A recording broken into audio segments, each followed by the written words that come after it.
श्रीविष्णुस्तोत्रम् किं नु नाम सहस्राणि जपते च पुनः पुनः यानि नामानि दिव्यानि तानि च चक्ष्वकेशवः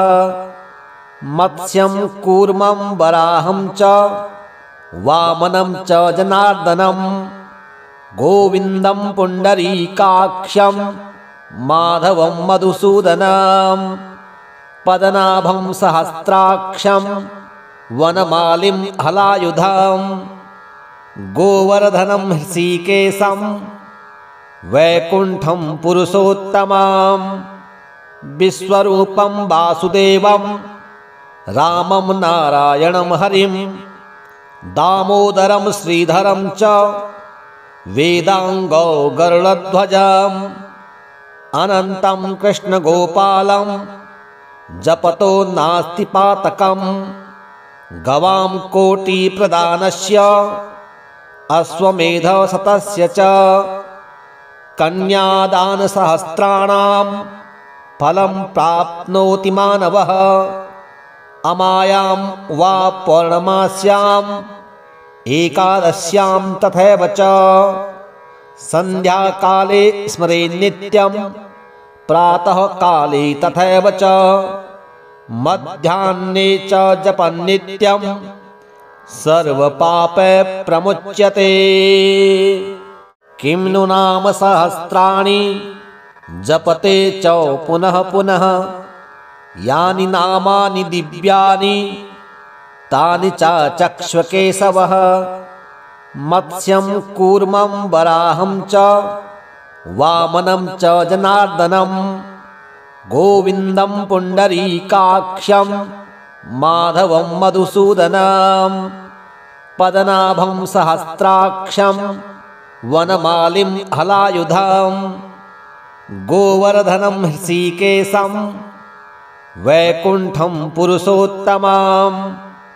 विश्वरूपं वासुदेवं रामं नारायणं हरिं दामोदरं श्रीधरं च वेदांगो गरुडध्वजम् अनन्तं कृष्णगोपालं जपतो नास्ति पातकम् गवां कोटिप्रदानस्य अश्वमेधशतस्य च कन्यादानसहस्राणां फलं प्राप्नोति मानवः अमायां वा पौर्णमास्याम् एकादश्यां तथैव च संध्याकाले स्मरेन् नित्यं प्रातः काले तथैव च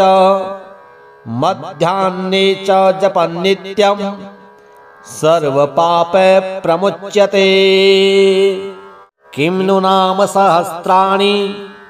जपते च पुनः पुनः यानि नामानि दिव्यानि तानि च चक्ष्वकेशवः मत्स्यं कूर्मं वराहं च वामनं च जनार्दनं गोविन्दं पुण्डरीकाक्षं माधवं मधुसूदनं पद्मनाभं सहस्राक्षं वनमालिं हलायुधं गोवर्धनं हृषीकेशं वैकुण्ठं पुरुषोत्तमं विश्वरूपं वासुदेवं रामं नारायणं हरिं दामोदरं श्रीधरं च वेदांगो गरुडध्वजम् अनन्तं कृष्णगोपालं जपतो नास्ति पातकम् गवां कोटिप्रदानस्य अश्वमेधशतस्य च कन्यादानसहस्राणां फलं प्राप्नोति मानवः अमायां वा पौर्णमास्याम् एकादश्यां तथैव च संध्याकाले स्मरेन् नित्यं प्रातः काले तथैव च मध्याह्ने च जपन् नित्यं सर्वपापै प्रमुच्यते। किं नु नाम सहस्राणि जपते च पुनः पुनः यानि नामानि दिव्यानि तानि च चक्ष्वकेशवः मत्स्यं कूर्मं वराहं च वामनं च जनार्दनं गोविन्दं पुण्डरीकाक्षं माधवं मधुसूदनं पद्मनाभं सहस्राक्षं वनमालिं हलायुधं गोवर्धनं हृषीकेशं वैकुण्ठं पुरुषोत्तमं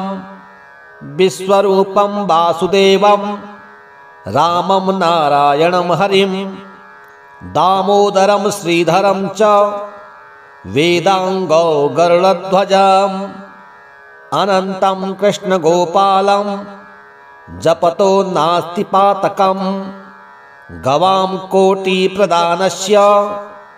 अश्वमेधशतस्य च कन्यादानसहस्राणां फलं प्राप्नोति मानवः अमायां वा पौर्णमास्याम् एकादश्यां तथैव च सन्ध्याकाले स्मरेन् नित्यं प्रातः काले तथैव च मध्याह्ने च जपन् नित्यं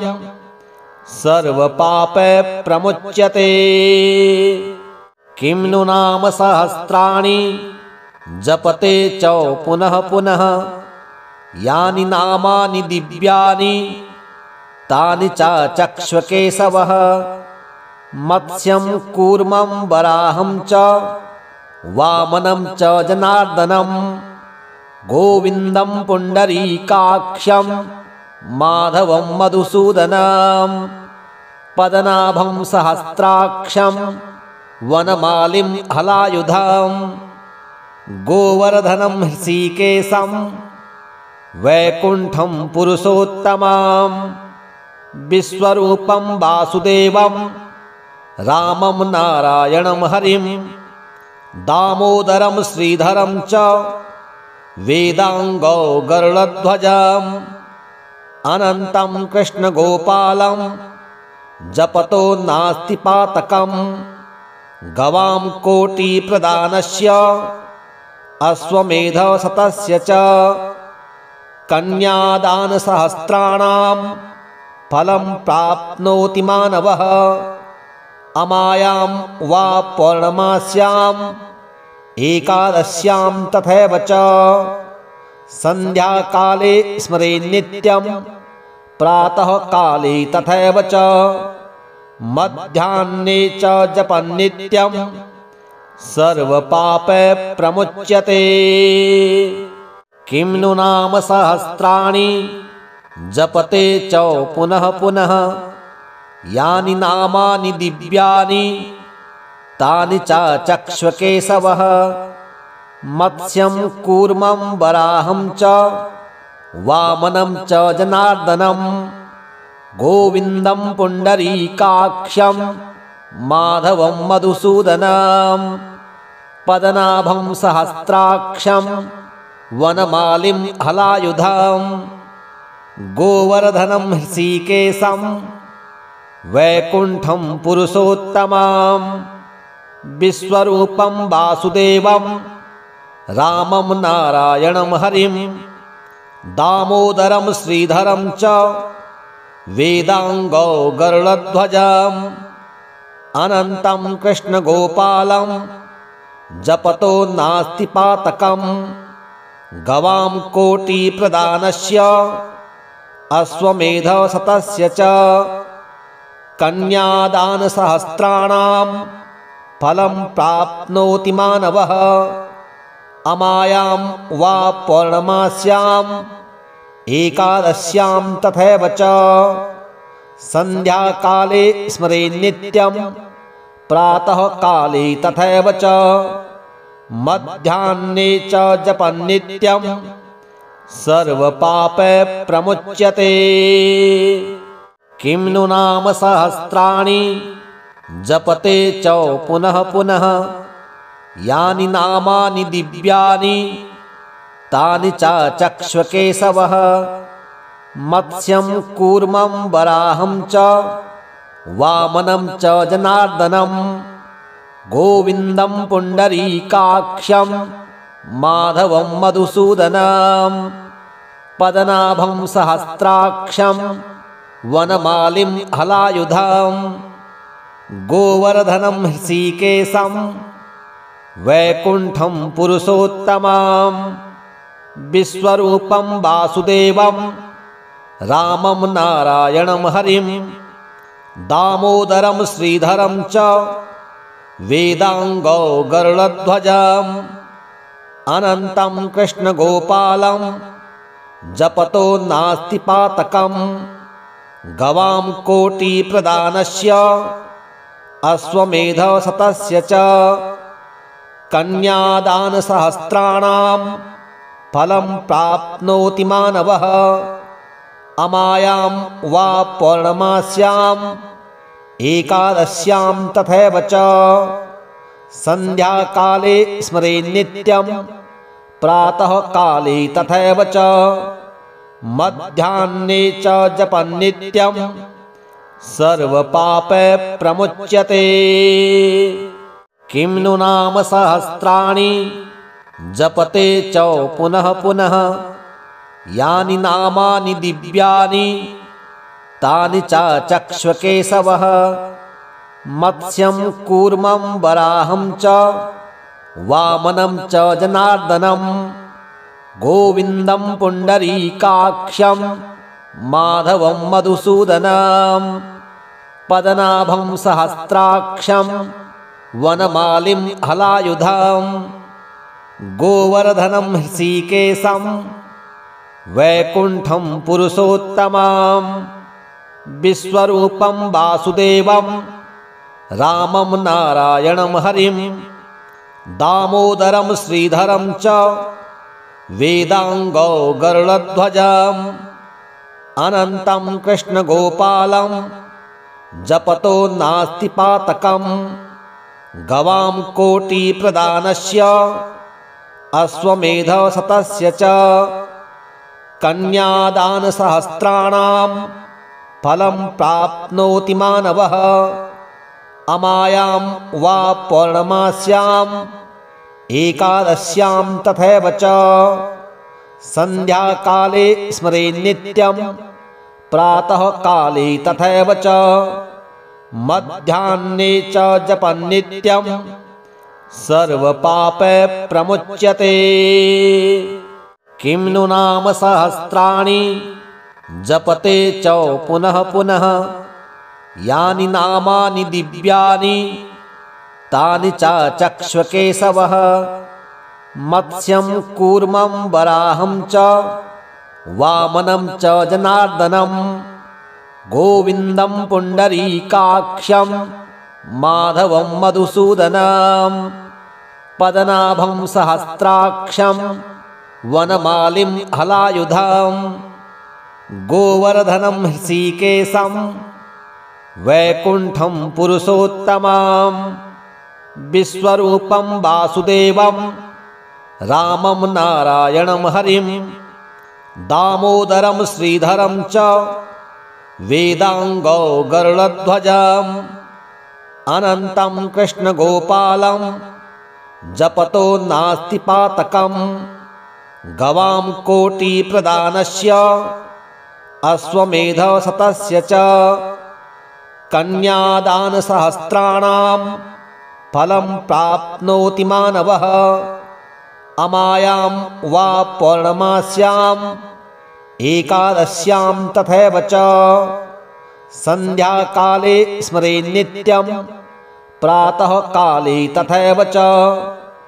मध्याह्ने च जपन्नित्यं सर्वपापै प्रमुच्यते।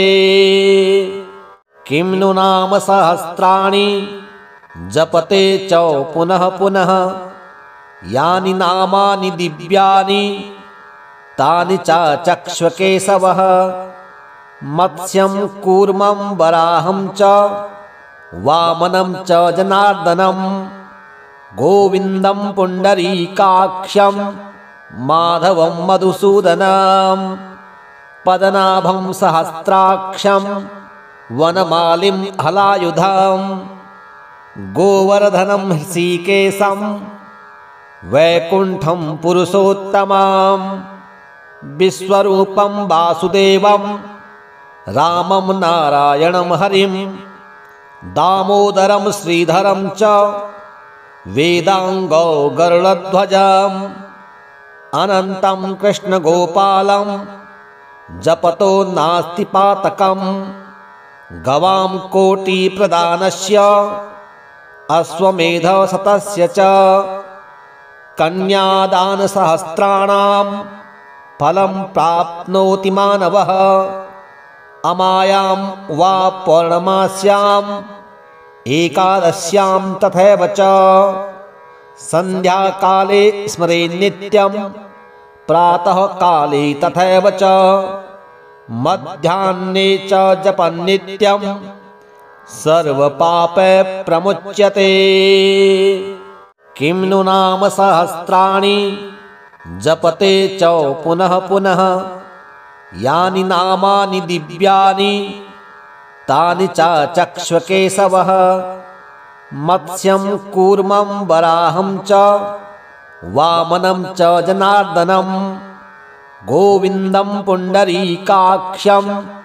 माधवं मधुसूदनं पद्मनाभं सहस्राक्षं वनमालिं हलायुधं गोवर्धनं हृषीकेशं वैकुण्ठं पुरुषोत्तमं विश्वरूपं वासुदेवं रामं नारायणं हरिं दामोदरं श्रीधरं च वेदांगौ गरुडध्वजम् अनन्तं कृष्णगोपालं जपतो नास्ति पातकं गवां कोटिप्रदानस्य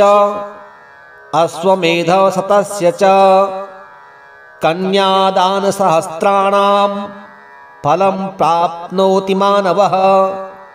अमायां वा पौर्णमास्याम् एकादश्यां तथैव च संध्याकाले स्मरेन् नित्यं प्रातः काले तथैव च मध्याह्ने च जपन् नित्यं सर्वपापै प्रमुच्यते। किं नु नाम सहस्राणि जपते च पुनः पुनः यानि नामानि दिव्यानि तानि च चक्ष्वकेशवः मत्स्यं कूर्मं वराहं च वामनं च जनार्दनं गोविन्दं पुण्डरीकाक्षं माधवं मधुसूदनं पद्मनाभं सहस्राक्षं वनमालिं हलायुधं गोवर्धनं हृषीकेशं वैकुण्ठं पुरुषोत्तमं विश्वरूपं वासुदेवं रामं नारायणं हरिं दामोदरं श्रीधरं च वेदांगौ गरुडध्वजम् अनन्तं कृष्णगोपालं जपतो नास्ति पातकं गवां कोटिप्रदानस्य अश्वमेधशतस्य च कन्यादानसहस्राणां फलं प्राप्नोति मानवः अमायां वा पौर्णमास्याम् एकादश्यां तथैव च संध्याकाले स्मरेन् नित्यं प्रातः काले तथैव च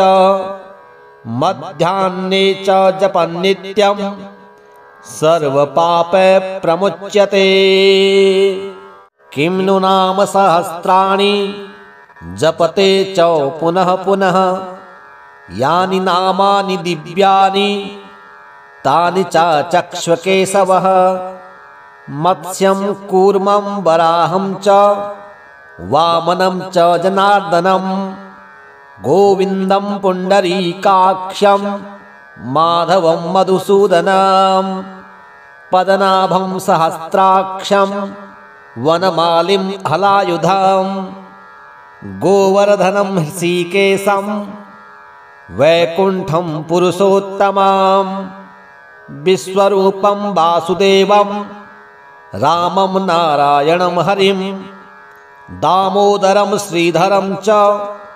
वेदांगो गरुडध्वजम् अनंतं कृष्णगोपालं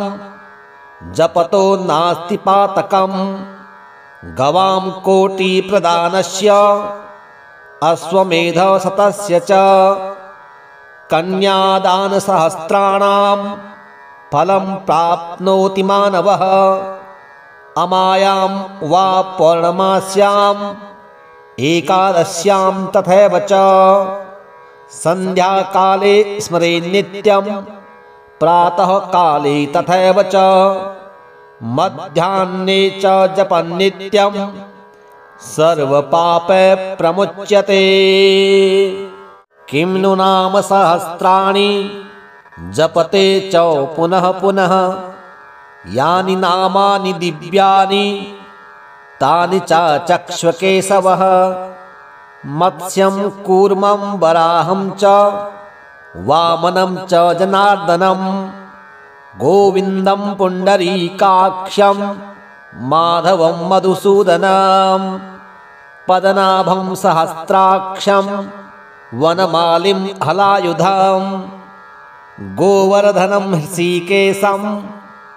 वैकुण्ठं पुरुषोत्तमं विश्वरूपं वासुदेवं रामं नारायणं हरिं दामोदरं श्रीधरं च वेदांगो गरुडध्वजम् अनंतं कृष्णगोपालं जपतो नास्ति पातकम् गवां कोटिप्रदानस्य अश्वमेधशतस्य च कन्यादानसहस्राणां फलं प्राप्नोति मानवः अमायां वा पौर्णमास्याम् एकादश्यां तथैव च संध्याकाले स्मरेन् नित्यं प्रातः काले तथैव च मध्याह्ने च जपन् नित्यं सर्वपापै प्रमुच्यते। किं नु नाम सहस्राणि जपते च पुनः पुनः यानि नामानि दिव्यानि तानि च चक्ष्वकेशवः मत्स्यं कूर्मं वराहं च वामनं च जनार्दनं गोविन्दं पुण्डरीकाक्षं माधवं मधुसूदनं पद्मनाभं सहस्राक्षं वनमालिं हलायुधं गोवर्धनं ऋषिकेशं वैकुण्ठं पुरुषोत्तमं विश्वरूपं वासुदेवं रामं नारायणं हरिं दामोदरं श्रीधरं च वेदांगो गरुडध्वजम् अनंतं कृष्णगोपालं जपतो नास्ति पातकम् गवां कोटिप्रदानस्य अश्वमेधशतस्य च कन्यादानसहस्राणां फलं प्राप्नोति मानवः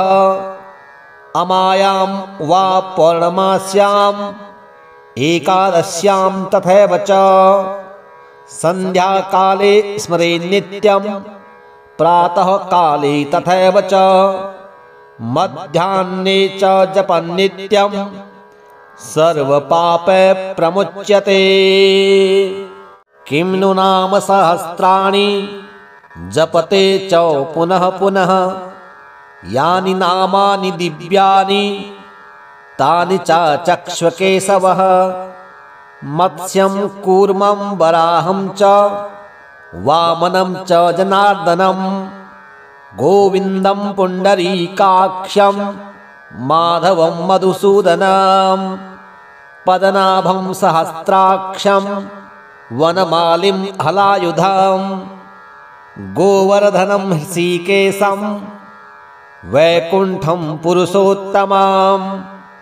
विश्वरूपं वासुदेवं रामं नारायणं हरिं दामोदरं श्रीधरं च वेदांगो गरुडध्वजम् अनंतं कृष्णगोपालं जपतो नास्ति पातकम् गवां कोटिप्रदानस्य अश्वमेधशतस्य च कन्यादानसहस्राणां फलं प्राप्नोति मानवः अमायां वा पौर्णमास्याम् एकादश्यां तथैव च सन्ध्याकाले स्मरेन्नित्यं प्रातः काले तथैव च मध्याह्ने च जपन्नित्यं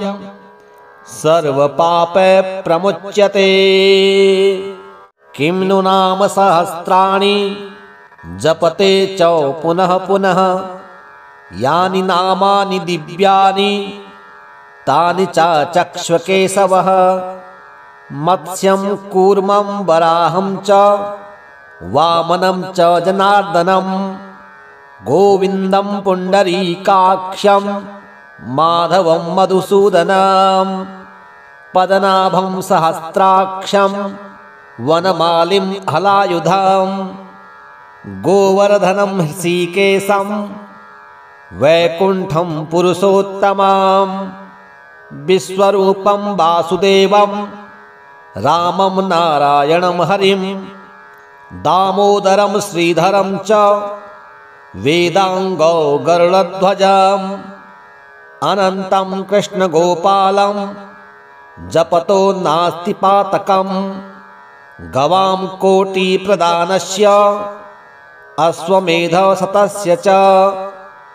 कन्यादानसहस्राणां फलं प्राप्नोति मानवः